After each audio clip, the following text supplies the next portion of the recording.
welcome back to Beauty Talk. So today I'm going to be doing a really cool tutorial that I'm surprised I never really touched upon before.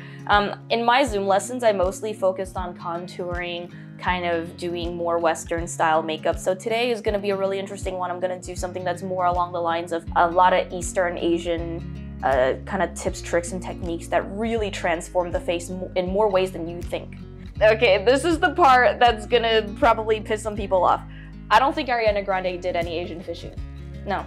And the thing is, this was something that people talked about fox eye trends. It doesn't mean that you're trying to look more Asian. That's like saying that if I were to get, I did get double eyelid surgery. I'm not doing it to look more white, to just say like, well, you're just trying to look Asian because you're making your eyes slanted. First of all, Asian people, we don't all have slanted eyes. If you think that slanting your eyes makes you look Chinese, then you're faces, I don't know what to say. I think that these techniques, first of all, they're so stylized to the point where they're really non-feature specific. I think these looks are really transformative. These techniques dramatically change the shape of your face, and therefore I don't think that they're specific to any ethnicity at all. Before we get started, just want to let you guys know that I have a beauty school called Hyperreal Academy. Go on hyperrealacademy.com if you want to learn anything about makeup artistry, about getting certified as a permanent makeup artist. We're officially platinum certified with the AAM, and we're offering the 100-hour fundamental course with them.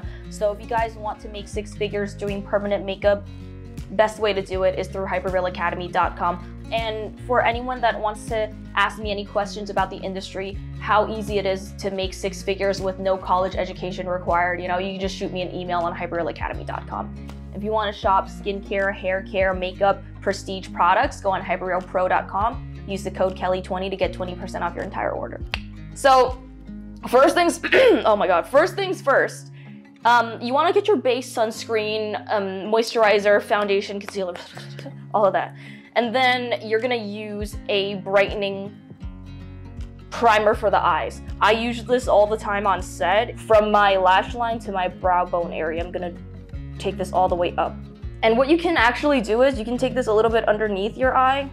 What I have to say about this as a makeup artist is that, yeah, as a makeup professional, it really does leave a bad taste in my mouth to see people kind of like lay claim and gatekeep all of these beauty techniques. That's not what it's supposed to be about, Now, what we like to do in Asia, we like to concentrate a lot of the light right here underneath the eye. Just like, it's like, you're kind of like smiling with your eyes. People really love to replicate that with makeup. I think it just looks so bizarre on my face personally. I just don't have the right eye shape for it, in my opinion. I also don't have the right personality for it. That's why it's like, it's so non-feature specific, like I said. Wow, if this isn't an absolute blast from the past. I remember saving up for this bad boy. Does anyone else remember saving up for this one? I'm gonna start off with using the shade Cashew Chew, and I'm gonna mix it with this pale white shade. So I'm just gonna, oh my God, it smells like chocolate. I'm just gonna go ahead and mix those two on the back of my hand, and then that's gonna be the base that I'm gonna lay down for today. You can actually add shimmer on your lower eyelid area. I just personally wouldn't do it. It's just not my style. I don't think it's flattering. This is the part that's gonna fuck people up if they don't know how to do this kind of style. We're gonna be doing that big block frickin' square no shape eyebrow. They're really popular in Asia. They're really popular in K-pop from what I've seen. And let me just tell you this, it's really not flattering on the majority of people. Whether you're Asian or otherwise, it's just, in my opinion, it's just not flattering. And the reason why I don't think it's flattering, I might be in the minority here, but it just doesn't look natural at all. So the moment that you do any kind of emotion, like it's fine if you're just taking a picture like this, school portrait, but then the moment that you're like, oh my goodness, oh wow, it's gonna look really freaking weird. But you know what? Let's do it today, and we're gonna teach you guys how to do the straight brow. Okay, how do we do this? I actually never did this before, to be honest. What I'm gonna do is I'm gonna start by brushing my hairs up so they're kind of out of the way. Oh my God, I barely have anything. This is kind of embarrassing. So I brushed everything up, which makes applying the dip brow easier. Now I'm gonna convert my arch into a straight line. Let's see what happens. Let's take this dip brow and go right underneath to the base of our brows. And then we're gonna sketch a straight line. We're gonna sketch a straight line. I keep wanting to do an arch and I have to force myself not to. What are we mimicking right now? We're actually mimicking an injection of Botox that kind of lifts your eyebrows like this. Ah. You can actually get this look permanently if you want to do a facelift. Oh, if you want to do a thread lift. I don't really see any resemblance to Asian people when I see facelifts or thread lifts, you know. This is just kind of like, you know. And a lot of Asian people have deep set eyes too. Not all of us have hooded monolid eyes. So you see how my brow wants to kind of dip downward and I'm just lifting it up? My left and right eyebrows are so different that I don't know which one is better to demonstrate this on. Let me just use this one. I love asymmetry, it gives you more character. And then for my arch, instead of following my natural arch shape, I'm just gonna make a straight line. And once I think I'm happy with the shape, I'm not. Okay, once I'm happy with what I've done, oh gosh, I don't like it. Once I'm happy with the shape, I'm gonna take another brow pencil and then I'm just gonna gently fix what I need to fix. Whether it's adding a few pieces of hair, because I'm missing some on this side, or if it's just straightening out that line. I'm just gonna do it with a pencil. And one thing you can do, just real quick, if you're going for that kind of look, that really youthful, very cutesy look, what I suggest is using a lighter color, maybe even lighter than this, who knows, and then just try not to bring them too close together. Leave them kind of like this, you know, like directly in line with the inner corner of your eyes. I think that gives you a very, very youthful look. It's really, really cute. If you want to further sell the look, you can actually paint over the ends of your eyebrows with concealer.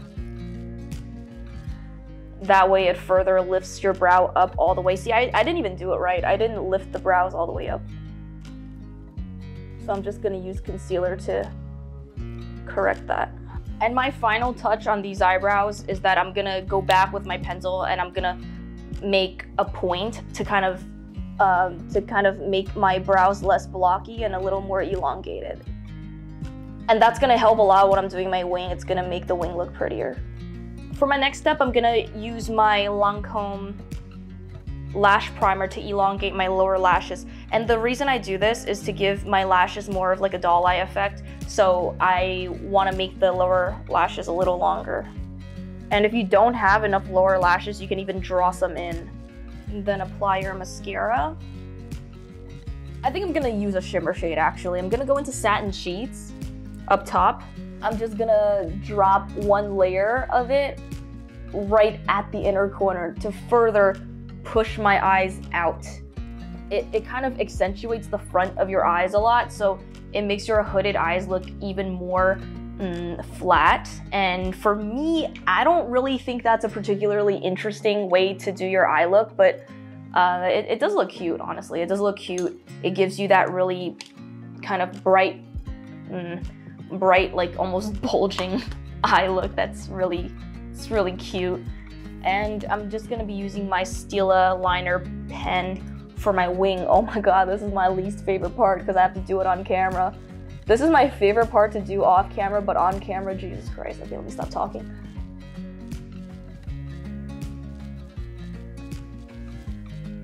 So I'm gonna be doing a big wing. This is, in my opinion, this is a big enough wing for my eye shape.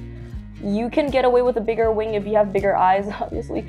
If you have deep set eyes, you would definitely want to do a bigger wing than this, otherwise it won't show up. Don't be afraid to make it really bold. In my opinion, this is already pretty bold. And see what I did? I used my pinky finger as an anchor point, so you can attempt to get the longest line of your wing done in one motion. I think that really helps your wing out a lot. So you can try to do that. You get that one big line out of the way, and then you can use smaller motions to build up the rest of the wing. And check to make sure that both sides are somewhat even, and try to make sure that they're both pointing in the same direction as much as possible. And I think you'll be just fine. You can do a little bit of lashes on the outer corner. And you can do this technique with either cluster lashes, so you actually have lash extensions on your outer corner, or you can do it with a pen liner. Just whichever one you think makes more sense. So your next step is going to be the winged lash, and for today I'm going to be using a shorter lash. These are, I think, 3/4 lengths. They're called Effortless Lashes by Velour. This one's called Mini Me. It's kind of like a low effort look, to be honest. Not doing too much. We're going to do a little bit of blush because this kind of goes with the whole look. So I'm going to be using the Nude Sticks Tiger Lily Queen, which is one of my favorite colors from them. Because we're doing a white type of eyeshadow, you really don't want to add too much color if you're doing somewhat of a neutral monochromatic look for the eyes. And we're going to do a bold lip, so you don't want to distract from that. So you see I barely put anything on. I hope the camera can even catch a little bit of it. And we're obviously not going to do any contour. It's one of those very light and natural looks. In my experience doing makeup for Asian people that want to do that kind of K-pop look, they very rarely use contour for these kind of light and natural looks. So we're not going to do a contour. Finally, try using something that's got a little bit of a blue reflect in it, because that will make your teeth look a little whiter. And it really contrasts well against the skin, in my opinion. I think any skin tone will look really good with kind of like a bluish pink look. You can actually kind of close your Cupid's bow a little bit, not completely, yikes. Just a little bit, and it gives your lips that kind of fake, freshly injected lip filler kind of look. And I think this works particularly well with lip glosses, because then your lips look crazy full. And for the bottom, if you're gonna overline the bottom, watch me. One thing.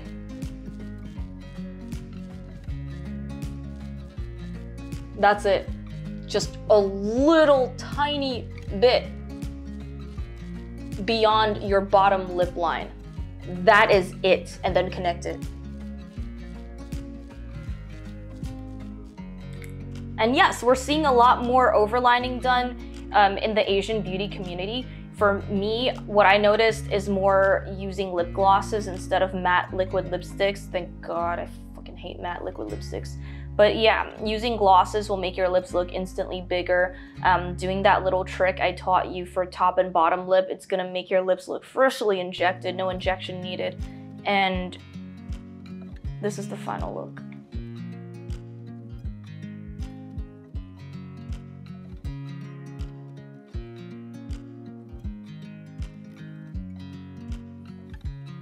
Okay, that's it for today's look. Thank you guys so much for joining me on today's beauty talk.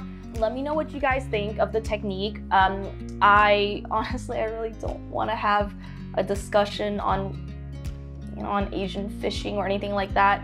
Like I said earlier in this video, I really never associated slanty eyes with Asian people. Like personally, I've never associated that. I've never associated the whole like pulled up brow thing with Asian people either. I also don't even associate pale skin with Asian people either. So that's how I feel on this, and hopefully people can kind of chime in here and there and just, tell me how you guys feel. So that's it for today's tutorial. I hope you guys try this one out at home. It's super freaking easy. It's amazing, very, very transformative, even though we're using minimal products. So yeah. I hope you like this one, and I will see you in the next beauty talk.